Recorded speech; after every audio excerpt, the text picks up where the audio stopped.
caught anything either, got in their boats, and they followed him out there. And so many fish came into his net that the net broke, the Bible said. And then he started giving fish to those other men in the other boat. One thing about the blessings of God, when God blesses you, it's usually more than enough. You can share with somebody else. According to your applause a while ago, I have 6 more minutes.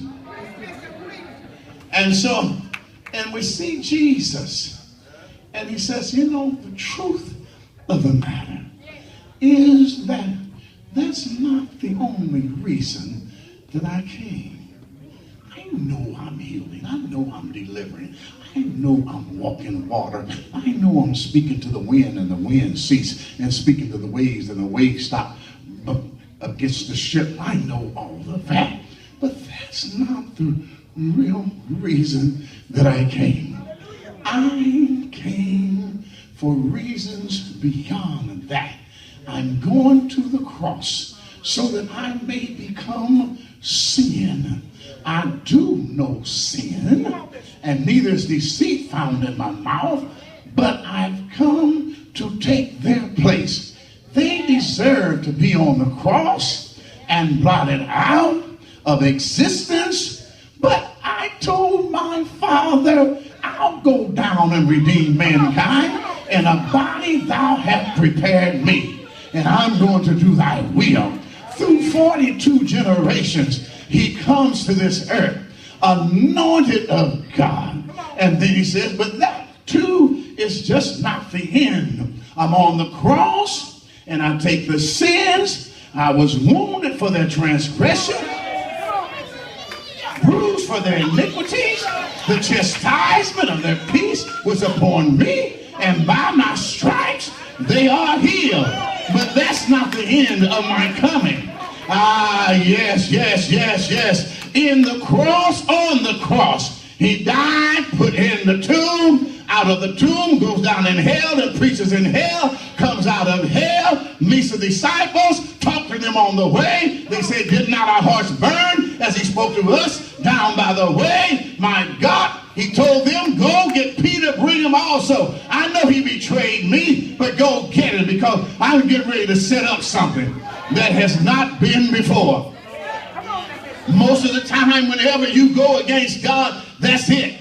But this time, Jesus is expressing himself in love and mercy. And I'm going to tell you, every once in a while, you need some love and you need some mercy, because you don't do everything you're supposed to do.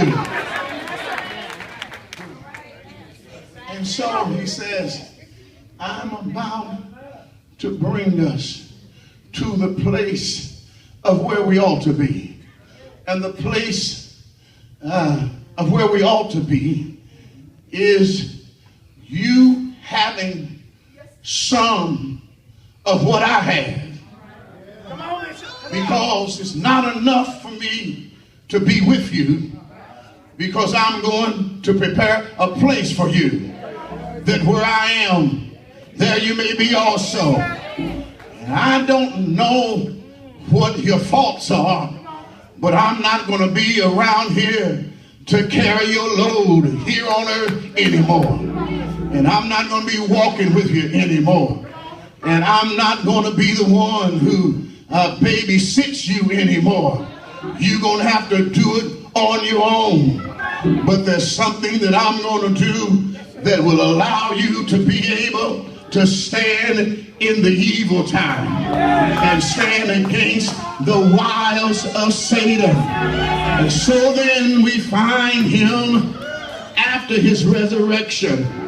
The word of the Lord says, and being assembled together with them, commanded that they should not depart from Jerusalem, but wait for the promise.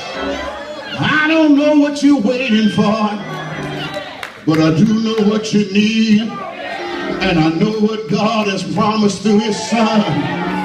Yes, we need to understand that it means more than a car. It means more than a house. It means more than jewelry. It means more than money in the bank.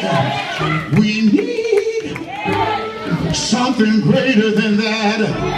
And in the midst of it all, I hear him say, wait for the promise. Well, God, just tell me what is the promise. I want you to go into the upper room.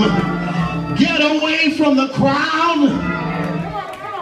Get away from your loved ones. I know that the Passover is going on, and I know your relatives are in town, but I want you to go up to the upper room, and I want you to stay in the upper room, and I want you to stay there until you receive power from on high. The promise that God had for us, that he told his disciples about, it wasn't who you're going to marry. No. It wasn't where you're going to work. No. But it was all about you becoming energized with the same power that Jesus had. Go into the upper room and stay there until you receive the power.